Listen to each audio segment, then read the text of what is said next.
Hello बच्चों, let's read this question. The question says A vertical pencil of rays comes from bottom of a tank filled with a liquid. When it is accelerated horizontally with an acceleration of 7.5 meter per second square, the ray is seen to be totally reflected by a liquid surface. What is minimum possible refractive index of liquid? Option first, slightly greater than 4 by 3. Option second, slightly greater than 5 by 3. Option third, slightly greater than 1.5. And option fourth, slightly greater than 1.75. तो इस question के अंदर हमें दे रखा है कि हमारे पास vertical light rays आ रही हैं किसी टैंक के बॉटम से, जिसको लिक्विड से फिल किया गया है. अब यदि इसको हॉरिजॉन्टली एक्सीलरेटेड करवा देते हैं 7.5 मीटर पर सेकंड स्क्वायर से, तो जो लाइट रेज आ रही हैं वो क्या हो जाती हैं, टोटली रिफ्लेक्टेड हो जाती हैं. तो हमारे पास मिनिमम पॉसिबल रिफ्रैक्टिव इंडेक्स जो है वो कितना होना चाहिए. तो बात करते हैं की कंसेप्ट की यदि बात करें इस क्वेश्चन के लिए, तो क्या की कंसेप्ट हमारे पास यूज़ होगा वो देख लेते हैं. की कंसेप्ट के रूप में हम यहाँ पे यूज़ करेंगे कि टोटल इंटरनल रिफ्लेक्शन के लिए हमारे पास क्या कंडीशंस होती हैं. Conditions for total internal reflection. Total internal reflection के लिए हमारे पास क्या कंडीशंस होती हैं वो देख लेते हैं. तो यहाँ की जो फर्स्ट कंडीशन होगी वो हमारे पास रहती है, लाइट रे जो है वो डेंसर मीडियम से रेयरर मीडियम की तरफ आनी चाहिए. Light must travel from denser to rarer medium. एक तो ये हमारा की कंसेप्ट एक ये कंडीशन होगी. सेकंड कंडीशन यहाँ पे क्या होगी कि जो एंगल ऑफ इंसिडेंस होता है वो क्रिटिकल एंगल से ज़्यादा होना चाहिए. एंगल ऑफ इंसिडेंस जिसको हम रिप्रेजेंट करते हैं आई से, angle of incidence I must be greater then angle of या क्रिटिकल एंगल. इसको मैं बोल देता हूँ क्रिटिकल एंगल. ये किससे ज़्यादा होना चाहिए, क्रिटिकल एंगल बेसिकली क्या होता है, क्रिटिकल एंगल वो एंगल है जहाँ पे लाइट रेज जो हैं वो जस्ट सरफेस को ग्रेज करते हुए निकलती हैं. तो सेकंड की कंसेप्ट के अंदर हम क्रिटिकल एंगल के कंसेप्ट को थोड़ा देख लेते हैं. क्रिटिकल एंगल क्या होगा वो देख लेते हैं हम लोग.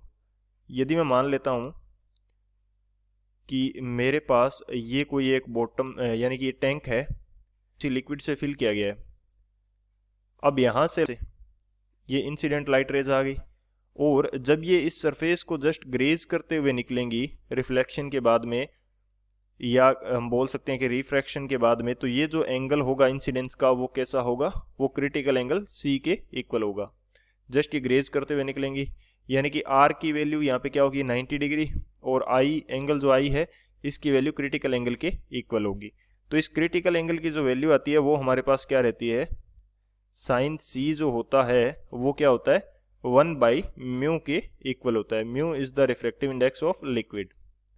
साइन सी की वैल्यू किसकी इक्वल होती है, म्यू की. ये स्नेल्स लॉ से हमारे पास आ जाता है. स्नेल्स लॉ से किस प्रकार से आएगा, लिक्विड का refractive index μ1 into sine I is equal to μ2 into sine R. ये हमारे पास क्या होता है, ये हमारे पास स्नेल्स लॉ होता है. तो म्यू इंटू साइन आई की वैल्यू किसके इक्वल है, साइन सी के इक्वल है. μ2 क्या है, एयर है जिसका रिफ्रैक्टिव इंडेक्स 1 हो जाएगा, इंटू आर. साइन आर की वैल्यू क्या है, साइन 90 डिग्री, साइन 90 डिग्री 1 होती है. तो यहाँ से साइन सी की वैल्यू किसके इक्वल आ गई, 1/μ के इक्वल आ जाती है. तो ये दो हमारे की कंसेप्ट होंगे. इन दोनों की कंसेप्ट की हेल्प से इस क्वेश्चन को सॉल्व करते हैं.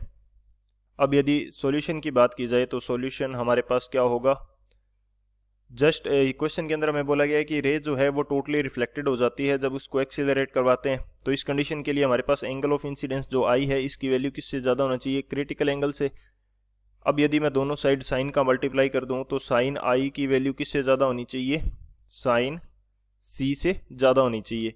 साइन आई की वैल्यू साइन सी से ज़्यादा होनी चाहिए, तो साइन आई की वैल्यू किससे ज़्यादा बड़ी होनी चाहिए, 1/μ से ज़्यादा बड़ी होनी चाहिए. क्योंकि हमने सेकंड की कंसेप्ट के अंदर देखा कि साइन सी की वैल्यू क्या होती है, 1/μ के इक्वल होती है. तो ये हमारे पास कंडीशन रहने वाली है।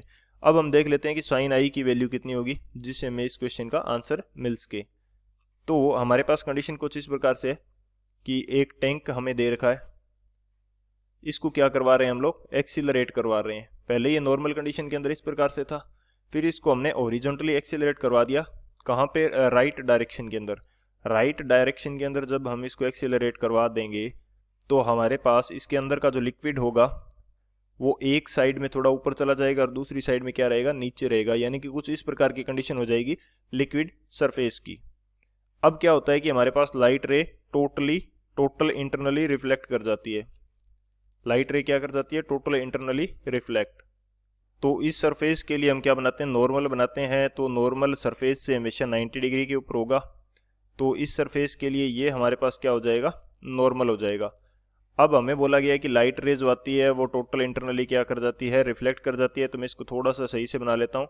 मैं मान लेता हूँ कि ये मेरे पास क्या आ रही है, लाइट रे आ रही है इस सरफेस के ऊपर। ये हमारा हो जाएगा एंगल ऑफ इंसिडेंस आई, और यहाँ से हमारी टोटल इंटरनली रिफ्लेक्ट कर जाएगी कुछ इस तरह से। टोटल इंटरनली क्या कर जाएगी, रिफ्लेक्ट कर जाएगी कुछ इस तरह से। तो हमें क्या फाइंड आउट करना है, साइन आई की वैल्यू हमें फाइंड आउट करनी है। तो यहाँ से मैं फाइंड आउट करता हूँ साइन आई की वैल्यू। साइन आई की वैल्यू किस प्रकार से फाइंड आउट करेंगे वो देख लेते हैं हम लोग। इसको थोड़ा सा हम सही बनाते हैं, क्योंकि जो हमारे पास क्वेश्चन के अंदर बोल रखा था कि लाइट रे जो क्या आ रही थी हमारे पास, पहले वो वर्टिकल थी। तो मैं इसको थोड़ा सा यदि सही बनाऊंगा तो मेरे पास ये कंडीशन होगी कि ये वर्टिकली हमें दिखाई देगी, ये हमारा आई हो जाएगा, और ये कुछ इस तरह से हमारे पास क्या कर जाएगी, रिफ्लेक्टेड रे आ जाएगी। ये कंडीशन होने वाली है। तो यदि ये कंडीशन हमारे पास आ रही है तो यहाँ पे ये एंगल हमारा क्या है, एंगल ऑफ इंसिडेंस है। तो यहाँ पे हमारे पास इस डायरेक्शन के अंदर क्या लग रहा है, ग्रेविटेशनल फोर्स लग रहा है, यानी कि mg लग रहा है। तो यहाँ का एक्सीलरेशन किसको रिप्रेजेंट करेगा, g को रिप्रेजेंट करेगा। और इस डायरेक्शन के अंदर हमने a दे रखा है, तो इस लिक्विड के ऊपर एक सूडो फोर्स लग रहा था। सूडो फोर्स क्या होगा, या एक सूडो एक्सीलरेशन लगेगा। सूडो एक्सीलरेशन किस डायरेक्शन के अंदर होगा, ये होगा इस डायरेक्शन के अंदर। तो हम यहाँ से साइन आई की वैल्यू फाइंड आउट कर सकते हैं। साइन आई बेसिकली क्या होता है, साइन आई की वैल्यू हमारे पास रहती है, ये हमारे पास रहती है परपेंडिकुलर बाय हाइपोटेनियस। तो इस क्वेश्चन के लिए यदि मैं यहाँ से इसको थोड़ा आगे बढ़ा लेता हूँ तो ये मेरा किसको रिप्रेजेंट करेगा, परपेंडिकुलर को। परपेंडिकुलर की वैल्यू क्या हो जाएगी, ए हो जाएगी। और हाइपोटेनियस क्या होगा हमारे पास, ये होगा। ये जो वैल्यू है ये हाइपोटेनियस को रिप्रेजेंट करेगी, और हाइपोटेनियस की वैल्यू क्या आएगी, ए स्क्वेयर प्लस जी स्क्वेयर का रूट ओवर। ये वैल्यू हमारे पास आने वाली है साइन आई की। तो अब हमें पता था कि साइन आई की वैल्यू किसके इक्वल होनी चाहिए, साइन आई की वैल्यू जो है वो ग्रेटर देन होनी चाहिए 1/μ से। तो साइन आई की वैल्यू हमारे पास कितनी है, a by root over of a square plus G square should be greater than 1/μ। Mu हमारे पास रिफ्रैक्टिव इंडेक्स है। तो यहाँ से यदि मैं देखूँ तो म्यू की वैल्यू क्या हो जानी चाहिए, ग्रेटर हो जानी चाहिए किससे, जब मैं इसको थोड़ा उल्टा कर दूंगा या इन्वर्ट कर दूंगा तो ये हो जाएगा root over of a square plus G square divided by a। तो इनके अंदर जस्ट मेरे को वैल्यू पुट करनी है, वैल्यू पुट करूंगा तो क्या आ जाएगा, mu should be greater then a square. a की वैल्यू क्या है, 7.5 दे रखी है शायद हमें क्वेश्चन के अंदर, कितनी दे रखी है, 7.5 मीटर पर सेकेंड स्क्वेयर।